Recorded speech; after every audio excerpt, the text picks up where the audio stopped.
के मौके पर श्रीहरि वृद्ध आश्रम और वृद्ध जनों का सम्मान कार्यक्रम आयोजित किया गया, जिसमें कलेक्टर उमाशंकर भार्गव, एसपी मोनिका शुक्ला सहित सामाजिक न्याय विभाग के अधिकारियों, वृद्ध आश्रम के पदाधिकारियों शामिल रहे और इसके साथ ही अतिथियों ने सभी व्यंजनों माला और को पहनाकर उनका स्वागत किया है और इस मौके पर भजन कीर्तन और अन्य कार्यक्रम भी आयोजित किए गए हैं।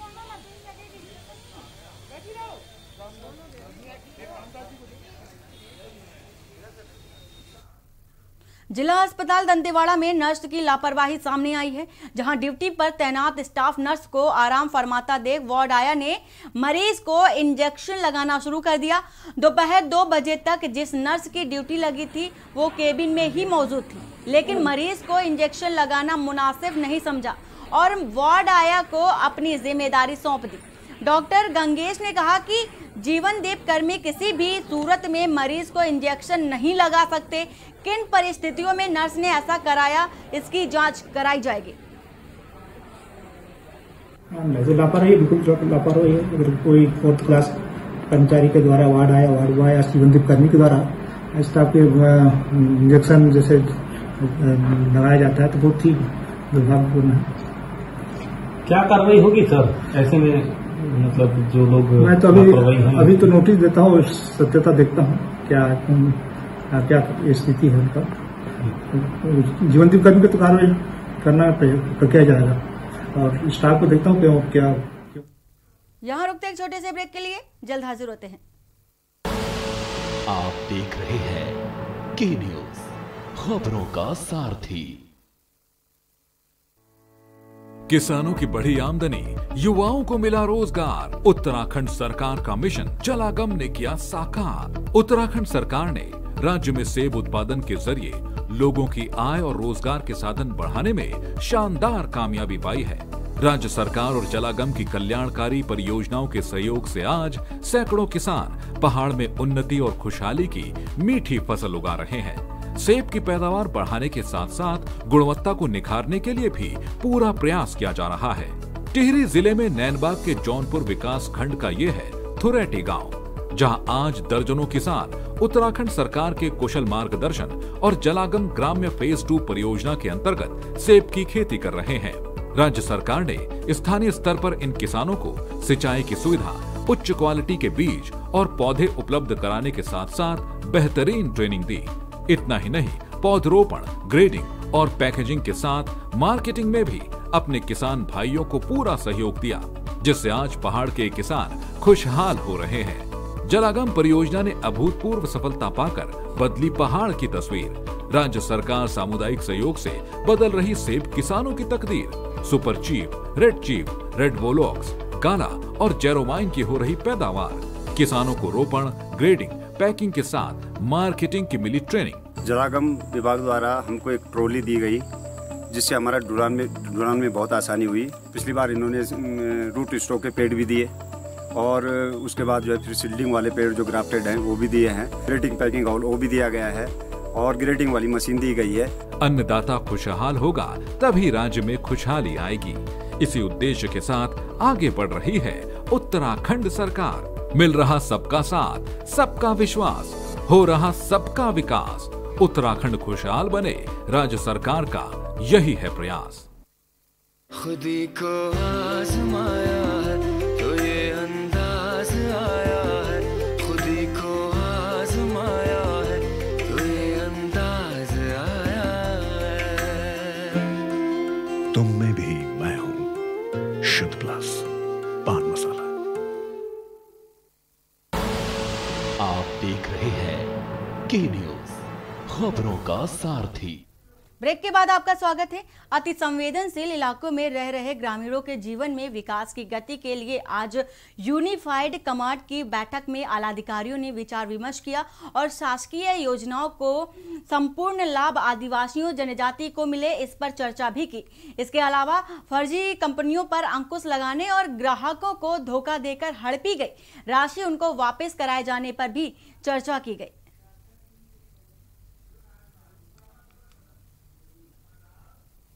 जिले में आबकारी विभाग को अवैध शराब विक्रय की सूचना लगातार मिल रही थी, जिसमें विभाग के अधिकारी नंदनी अहिवारा मेन रोड पर स्थित डूमर गांव में छापामार कार्रवाई करने पहुंचे। यहां अधेड़ व्यक्ति भुवनेश्वर के घर से करीब 35,000 की कीमत की देशी मदिरा जब्त कर आरोपी को हिरासत में लेकर आबकारी एक्ट की धारा 34(2) के तहत कार्रवाई की गई। आपको बता दें कि 2 अक्टूबर ड्राई डे के कारण अवैध मदिरा की मांग बढ़ जाती है। इस बात की जानकारी आबकारी विभाग के सहायक निरीक्षक ने दी है।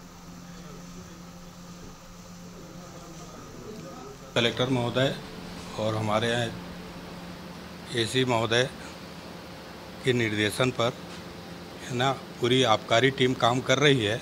उन्हीं के मार्गदर्शन में आज सुबह गश्त के दौरान सूचना मिली कि डूमर में एक मकान है जिसमें भारी मात्रा में अवैध शराब रखी हुई है।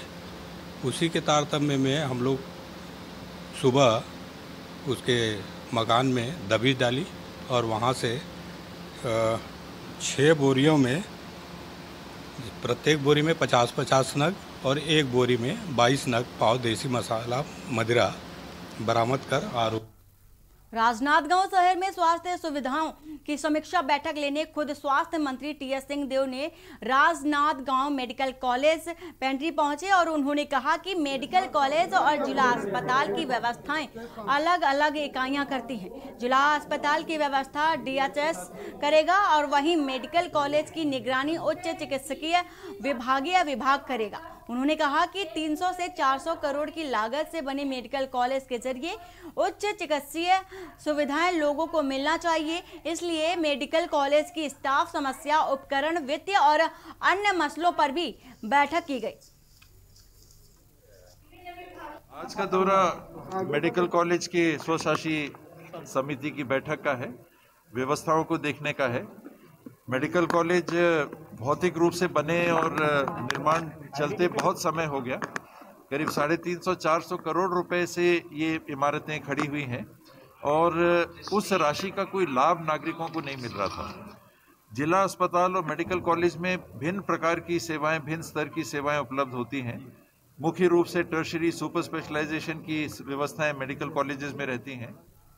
खबर कोंडागांव से है, जहां अंतर्राष्ट्रीय वृद्धजन दिवस का आयोजन किया गया। पुलिस द्वारा जिले भर के सभी थानों से 100 से अधिक वृद्धजन का सम्मान किया गया और वृद्धजन की समस्याएं सुनी गई और समाधान का प्रयास भी किया गया। वहीं शासन की नीतियों की जानकारी भी दी गई। सम्मेलन में आए बुजुर्गों का मुफ्त स्वास्थ्य परीक्षण किया गया, जिसके बाद उन्हें छाता श्रीफल भेंट कर सम्मानित भी किया गया। अभी थाना क्षेत्र से वृद्धजन आए हुए हैं, उनसे उनकी समस्याएं पूछी जा रही हैं, उनका समाधान किया जा रहा है।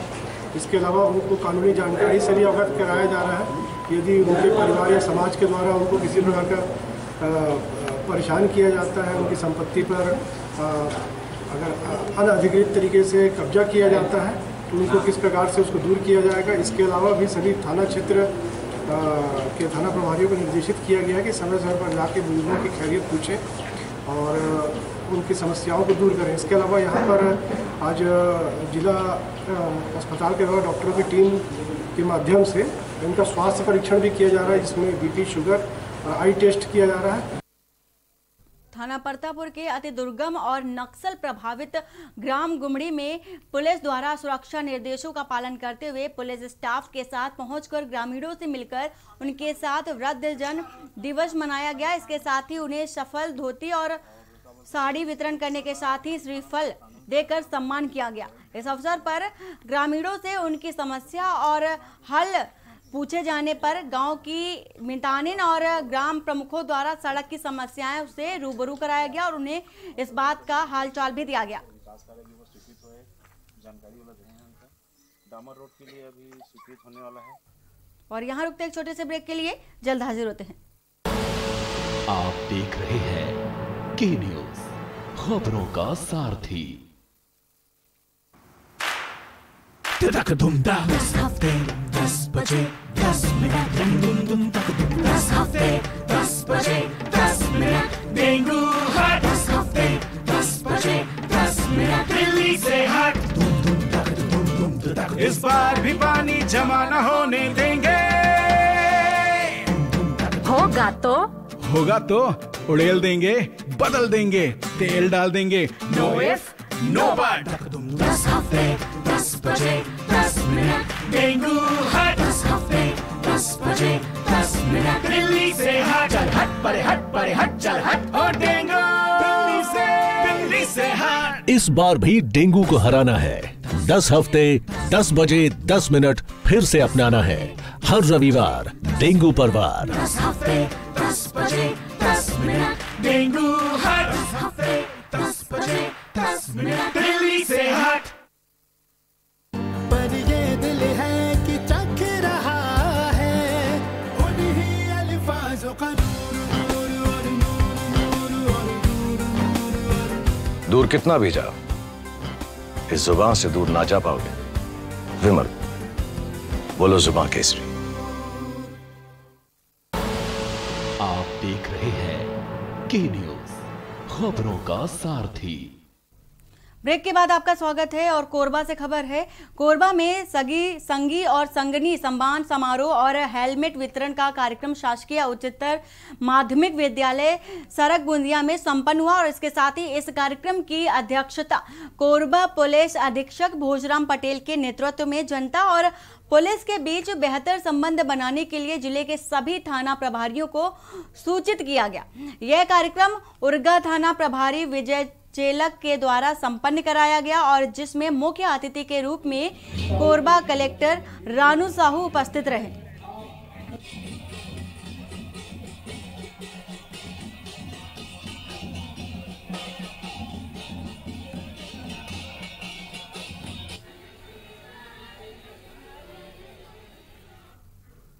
और सीधे चलते हैं दिल्ली, जहां पर अरविंद केजरीवाल दिल्ली में मौजूद हैं और इसके साथ ही वो जलियांवाला बाग में पहुंचे हैं और इसके साथ ही आज गांधी जयंती और इसके साथ ही शहीदों की स्मृति के लिए श्रद्धांजलि देने के लिए जलियांवाला बाग स्मारक पहुंचे हैं।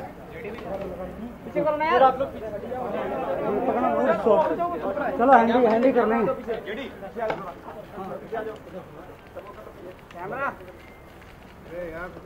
अरे यार भाई है नहीं। हाँ यही कर लेते हैं, यहीं पे ना। सर आइए यहीं कर लेते हैं सर। अरे धक्का मत दो, आराम से बैठ के जा रहे हैं।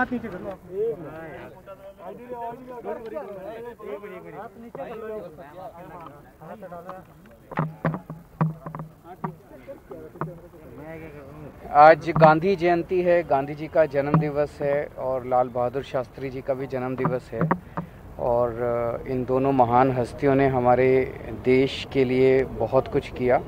गांधी जी ने पूरा जीवन देश के लिए एक तरह से समर्पित किया।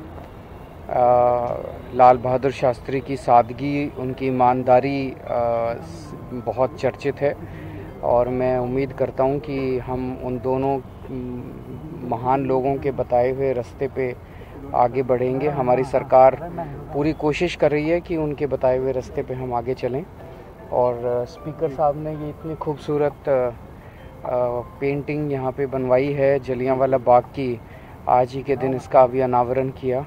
मैं स्पीकर साहब को भी बहुत बहुत बधाई देता हूँ। ये जलियांवाला बाग हमें याद दिलाता रहता है कि किस तरह से हमने संघर्ष करके और अपनी जान की बाजी लगा के हमारे पूर्वजों ने अंग्रेज़ों से हम लोगों को आज़ादी दिलाई थी। सर, किसान आंदोलन अब भी लगातार जारी है। प्रधानमंत्री ने कहीं कहा है कि हम बातचीत करेंगे किसानों से। मैं तो बार बार यही कह चुका हूँ कि बातचीत तो बहुत हो चुकी है, अब समाधान चाहिए लोगों को। कितने महीने तक बातचीत चली थी।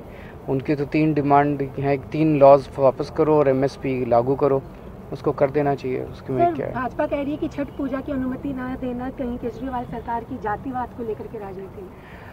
इस पे मैं सभी दिल्ली वासियों को कहना चाहता हूँ, छठ पूजा में हम लोग पानी में उतरना होता है हमें अर्घ देने के लिए। शाम को भी उतरते हैं, फिर सुबह भी उतरते हैं।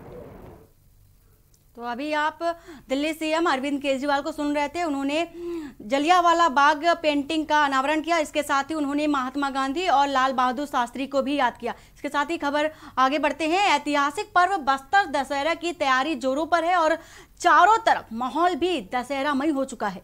लेकिन विडंबना ये है कि जो मजदूर बरसों से परंपरा बनाए रखे हैं और रथ निर्माण को अपना धर्म समझते हैं, उनका पैसा शोषण हो रहा है, जबकि शासन द्वारा निर्धारित सुविधा से भी वो वंचित हैं। जहां एक तरफ दशहरा समिति पर्व के नाम पर लाखों रुपए खर्च करती है, वहीं दूसरी तरफ रथ बनाने वाले ग्रामीण आदिवासी मजदूरों को पेट पालना भी मुश्किल हो गया है। इस बात की जानकारी लेने हमारे संवाददाता सम्यक नाहटा जब मजदूरों से मिले तो उन्होंने आप बीती बताई कि कैसे उन्हें कार्य के बदले सिर्फ नाम मात्र का राशन दिया जाता है और कुछ भी नहीं। मजदूर परंपरा को बनाए रखने के लिए मजबूर हो गए हैं। मतलब परंपरा से 150 आदमी था, इस साल में कम है, बहुत 70 आदमी है अभी। ज़्यादा उम्र कहाँ, बड़ा उम्र का। प्रति आदमी को 1 किलो चावल दे रहे हैं, उसी दिन का 2 दिन के लिए, यानी 1 दिन के लिए। इनके रहने खाने के लिए हमने सिरासार स्थित जो भवन है, जहाँ पे जिसके प्रांगण में इनके द्वारा रथ का निर्माण किया जाता है, वहाँ पे हमने इनके रहने के लिए व्यवस्था की गई है। सभी 50 के 50 कारीगरों को हमारे द्वारा मच्छरदानी इस बार फिर से पृथक से दी गई है। पिछले वर्ष भी इन्हें मच्छरदानी दिया गया था। और वहाँ पे मेडिकल टीम भी जो यहाँ पे जिला अस्पताल, जिला चिकित्सालय से एक दल बनाकर वहाँ पे एक डॉक्टर और एक नर्स और पूरी दवाई के साथ यहाँ पे लगातार इनके साथ में यहाँ पे रहते हैं। स्वास्थ्य मंत्री भर्ती में संविदा प्राथमिकता जिला अस्पताल में अस्थायी कर्मियों ने स्वास्थ्य मंत्री टीएस सिंहदेव के प्रशासनिक दौरे में पहुंचने पर जिला अस्पताल में सालों से अस्थायी कर्मचारी के तौर पर कार्यरत कर्मियों ने ज्ञापन सौंपा और अपनी मांगों को प्रमुखता से रखा। स्वास्थ्य कर्मचारी संघ के अध्यक्ष सत्यम हुमने के नेतृत्व में कर्मचारियों ने अपनी बात रखते हुए कहा कि सालों से अस्थायी कर्मचारी के रूप में सभी कार्यरत हैं। प्रदेश सरकार द्वारा स्वास्थ्य विभाग में सैकड़ों पदों के लिए भर्ती शुरू हो गई है। इस भर्ती में कर्मचारियों को सीधे सिविलियन का लाभ दिए जाने की भी मांग रखी गई है। अभी जो स्वास्थ्य विभाग ने जो वैकेंसी निकाला हुआ है, उसमें हमारे जीवनदीप समिति के सदस्य, जीवनदीप समिति के कर्मचारी जो दैनिक वेतनभोगी डीएमएफ के कर्मचारी, उनको हम चाह रहे हैं कि उस जो वैकेंसी में समायोजित करें। और हमारा मांग है कि इतने यानी कोरोना काल और कई जो कर्मचारी 15-20 सालों से यहाँ पर कार्यरत है, उन कर्मचारियों को उसी में समायोजित करें। जो वैकेंसी निकाला है उसमें, भर्ती जो निकाला है उसमें। बाल्को कंपनी की चोटिया पर कोल माइंस में कार्यरत ठेका कर्मचारियों को ईगल हंटर नामक ठेका कंपनी के द्वारा कार्य से मुक्त कर दिल्ली ट्रांसफर हेड ऑफिस भेजा जा रहा है। और वहीं इन कर्मचारियों का कहना है कि कोरोना काल से लेकर अभी तक हमने अपने कर्तव्यों का निर्वहन बहुत ही बखूबी ढंग से किया है। और इसके साथ ही उन्होंने भी अपनी कुछ मांगे रखी।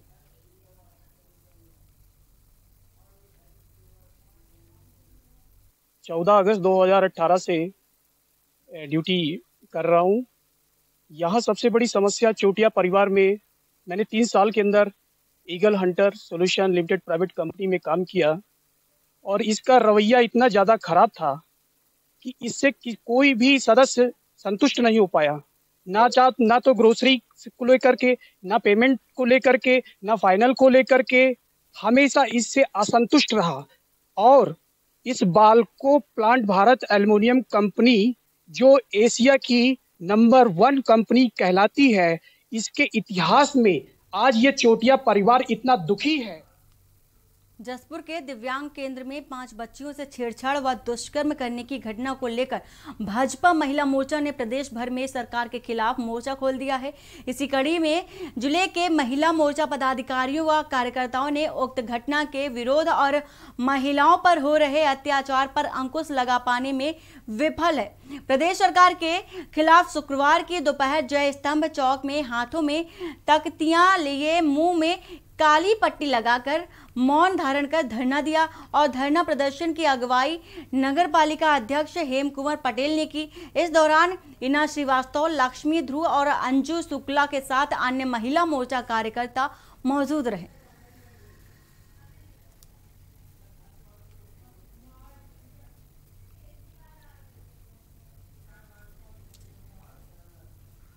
सुकमा जिले में सरकारी एजेंसियों के माध्यम से विभिन्न विभागों की सफलता की कहानी शीर्षक से लगातार खबरें आती हैं और जब हम सुकमा जिले के अंदरूनी भागों में जाते हैं तो बिल्कुल इसकी उल्टी तस्वीरें हमारे सामने आती हैं। 60 वर्षीय विधवा मंगली जिसका इस दुनिया में कोई भी नहीं है, बेसहारा विधवा मंगली, दूसरों के ऊपर इनका जीवन यापन निर्भर है। रहने को एक टूटी फूटी झोपड़ी के अलावा कुछ और नहीं था। आज तक इनके नाम पर पीएम आवास स्वीकृत नहीं हो पाया। अगर पीएम आवास के स्वीकृत के दायरे में विधवा मंगली नहीं आती है, अब देखना होगा कि आखिर इनकी सुध लेने के लिए सामने कौन आता है। ये जो महिला हैं जिनका आवास बहुत टूटे फूटे हालत में दिख रहा है, ये कब से इस गांव में निवास करती हैं? ये बहुत पहले से है। अच्छा, और इसी मकान में रहती थी? हाँ, इसी हम ही लोग बना दिए थे। अच्छा, जैसे पता चला है कि ये मकान जल गया है, इनका ऊपर छत जल गया था, कब जला था? शुक्रवार को। अच्छा, शासन से कोई सहयोग मिला अभी तक? नहीं मिला। अच्छा, इसकी सूचना दे दी आप लोग? जी जी। अच्छा, ठीक है। खबर कबीरधाम से है, जहां पुलिस वृद्धजन दिवस के अवसर पर कप्तान मोहित गर्ग ने जिले के समस्त थाना और चौकी प्रभारियों को अपने अपने थाना और चौकी क्षेत्र के बुजुर्गों का सम्मान करने का निर्देश दिया। जिस कड़ी में आज जिले के सभी थानों और चौकियों में बुजुर्गों का सम्मान किया गया और उनकी समस्याओं को भी सुना गया। हम लोग ऐसे साधारण नजरअंदाज करना मत करो। माँ बाप का सम्मान करोगे तो उनका जो आशीर्वाद है ना आपको।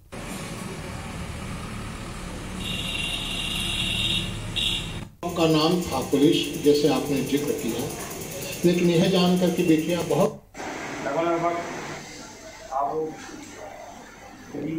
थोड़ा सा बिहेव चेंज हुआ था बच्चों का भी, आवाज केवल हम लोग ऐसे साधारण नजरअंदाज करना मत करो। माँ बाप का सम्मान करोगे तो उनका जो आशीर्वाद है ना आपको।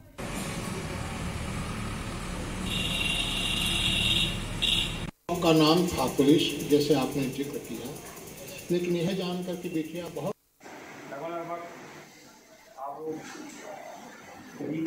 थोड़ा सा बिहेव चेंज हुआ था बच्चों का भी, आवाज केवल हम लोग ऐसे साधारण नजरअंदाज करना मत करो। कोरिया जिले के जनकपुर क्षेत्र कुंवरपुर वन परिक्षेत्र मुख्य मार्ग पर एक लोमड़ी के बच्चे की सड़क दुर्घटना से मौत हो गई। आपको बता दें कि जंगल के दायरे में आने वाले मुख्य मार्गों पर सड़क हादसों की वजह से वन्य प्राणियों की मौत थमने का नाम नहीं ले रही है, लेकिन अब तक वन विभाग ने सड़कों में वन्य प्राणियों को संरक्षित करने की कोई पहल नहीं की है। जंगलों से होकर गुजरने वाले मुख्य मार्ग पर रोजाना हजारों वाहनों के आने जाने का सिलसिला चलता रहता है और वाहन चालक तेज गति से वाहन चलाते हैं, जिसका खामियाजा वन्य प्राणियों को उठाना पड़ता है। इस संबंध में जब कुंवरपुर वन परिक्षेत्र अधिकारी से बात की गई तो उन्होंने कहा कि यह कोई बड़ा मामला नहीं है। यह कहकर बात को उन्होंने टाल दिया।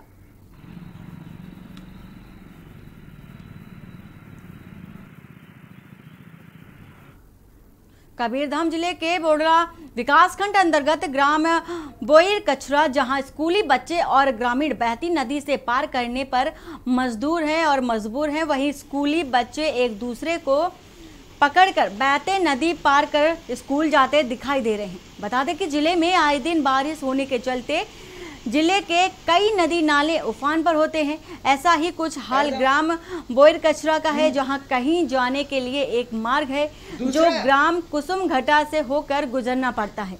इन दोनों गांवों के बीच में एक बहुत पुराना पुल है, जहां आए दिन नदी का पानी तेज बहता रहता है। ग्रामीणों का कहना है कि उनका सिर्फ यही मुख्य मार्ग है, जिसके चलते उन्हें मजबूरी के चलते इसी मार्ग से जाना पड़ता है।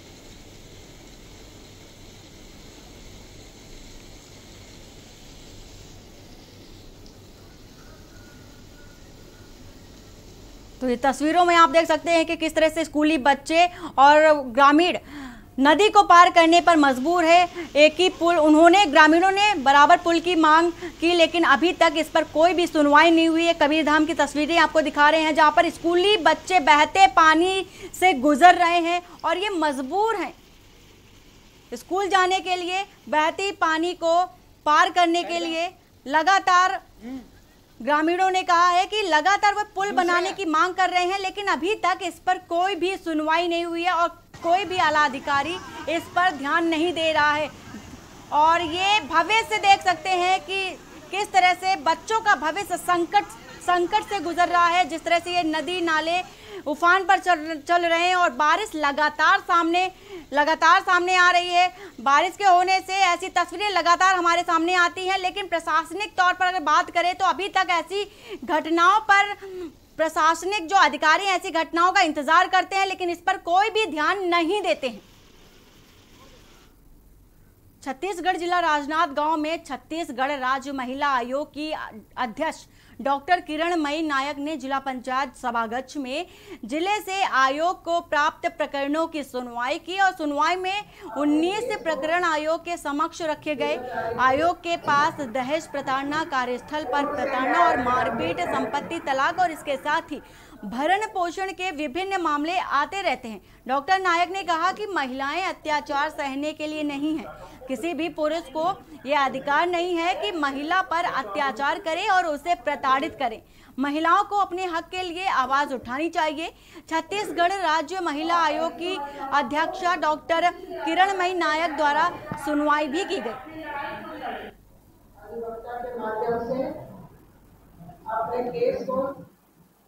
मैं ऐसा नहीं कहती कि कोई पर्टिकुलर एक ही टाइप के मामले ज़्यादा आ रहे हैं, पर हमारे पास 6-8 तरीके के जो हैं स्पेसिफिकली ज़्यादा आ रहे हैं। दैहिक शोषण के मामले आ रहे हैं, दहेज प्रताड़ना के आ रहे हैं, कार्यस्थल पर प्रताड़ना के आ रहे हैं, मारपीट के और संपत्ति विवाद के मामले आ रहे हैं, तलाक और भरण पोषण के मामले भी हमारे पास आते हैं, 498A के भी आते हैं।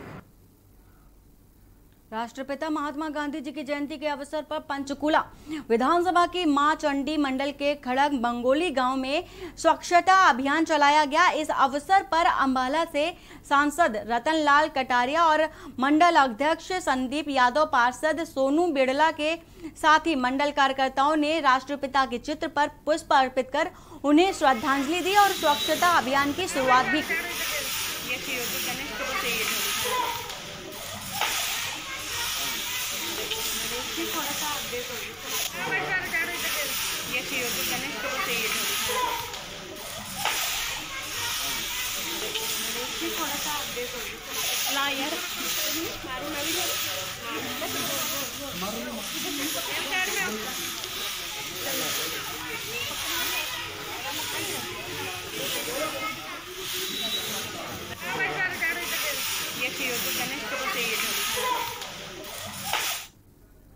और इसी बीच गोरखपुर से खबर आ रही है। मनीष हत्याकांड मामले में जांच तेज। गोरखपुर से आपको खबर बता रहे हैं, मनीष हत्याकांड में जांच तेज हो गई है और गोरखपुर के डीएम और एसएसपी के वायरल वीडियो की अब जांच होगी। इसके साथ ही तहरीर पर अपर पुलिस महानिदेशक ने निर्देश दिए हैं। गोरखपुर के एडीजी अखिल कुमार को जांच के निर्देश दिए गए हैं। गोरखपुर से खबर आपको बता रहे हैं, मनीष हत्याकांड मामले में जांच तेज हो गई है।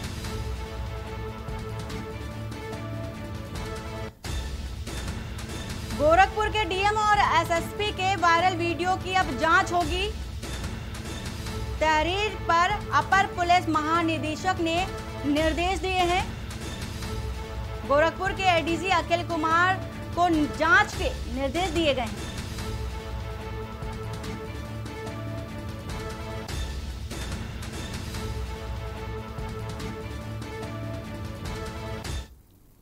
बुलंदशहर से खबर आ रही है, इंस्पेक्टर पर लगा उद्यमी